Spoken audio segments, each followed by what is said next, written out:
honesty, Grey Poupon, and Aretha Franklin. Standing on a stage, you're given a piece of paper that says exactly that. You have 6 minutes to create a story that involves all three, and you can't give away what your words are. Welcome to the world of impromptu storytelling. That is one of my favorite memories and most dreaded memory from high school. I was at a state competition given words very similar to that, and it made me now be a runner-up in my state instead of a first, second, or third. I've gained a lot of experience since then. I gained some experience before then, and I hope to be able to express to you all my experience, or a bit of my experiences, how I prepare from some of my speeches, ways that public speaking can be able to impact my career, and why public speaking is important to you.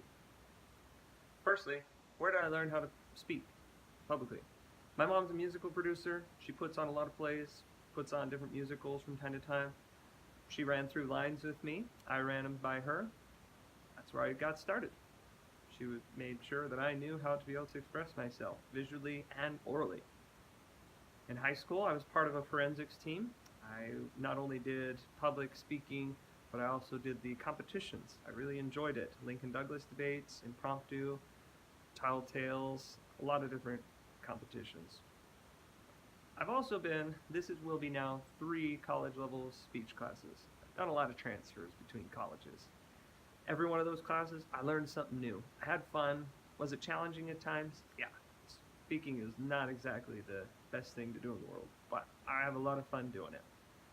How do I prepare for my speeches now that I've gone through a lot of different experiences? I used to start out by just writing down everything word for word and practicing, writing it out, and just saying it. Horrible strategy. Maybe a good place to start. You're not going to be able to get good speeches out that way, ones that mean more.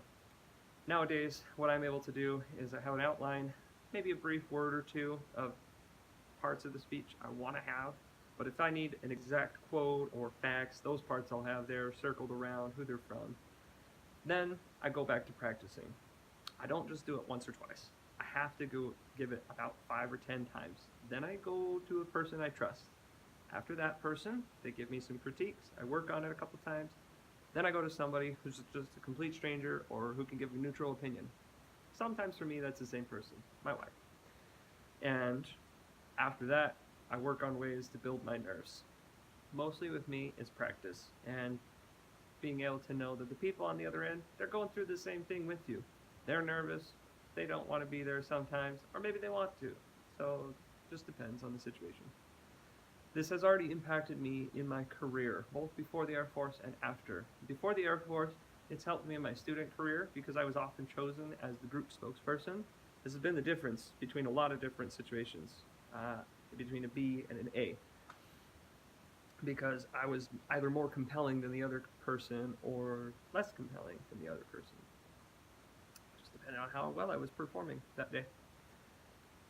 After the Air Force, I've been able to be seen more as a natural leader. People like me. They want me to be the one given the weekend safety brief or being able to welcome the new person into the squadron. Who knows? Whatever. It just depends on the situation.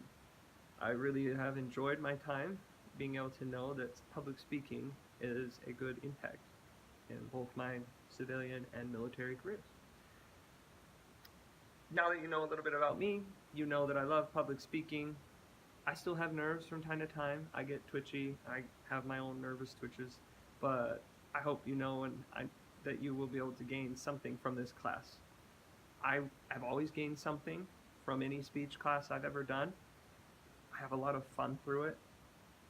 Do I always want to be there? No. However, the more audiences that you get to tell your story to, the more you're going to own it, and the better it's going to perform. I know that, and I hope you gain your story and make it yours.